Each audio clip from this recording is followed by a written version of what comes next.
ગુજરાતમાં છેલ્લા 5 દિવસમાં કોરોનાના 822 કેસ સાથે 75% વધારો. દેશમાં એક્ટિવ કેસમાં ગુજરાત બીજા સ્થાને. અમેરિકાએ ગેરકાયદેસર રીતે રહેતા વિદેશી નાગરિકોને આપી ઓફર, તાત્કાલિક દેશ છોડો, જવા માટે નાણાં હોય તો અમે આપીશું. BSNL પ્રીપેડ રિચાર્જમાં 150 દિવસની વેલિડિટીવાળો પ્લાન લાવશે, જેમાં મળશે અનલિમિટેડ કોલ્સ અને 2 GB ડેટા. કિંમત રહેશે 400થી પણ ઓછી.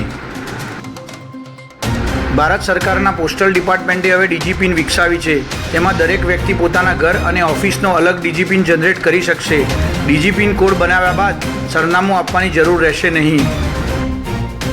RCB વિક્ટરી પરેડ દરમિયાન બેંગલુરુમાં ભાગદોડ મામલે KSCAના સેક્રેટરી અને ટ્રેઝરરે રાજીનામું આપ્યું. ક્રિકેટર રિંકુ સિંહ અને સપા સાંસદ પ્રિયા સરોદની સગાઈ થઈ, જેમાં 300થી વધુ VIP મહેમાન હાજર રહ્યા. બ્યુરો રિપોર્ટ, દિવ્ય બ્રહ્માસ્ત્ર ન્યૂઝ.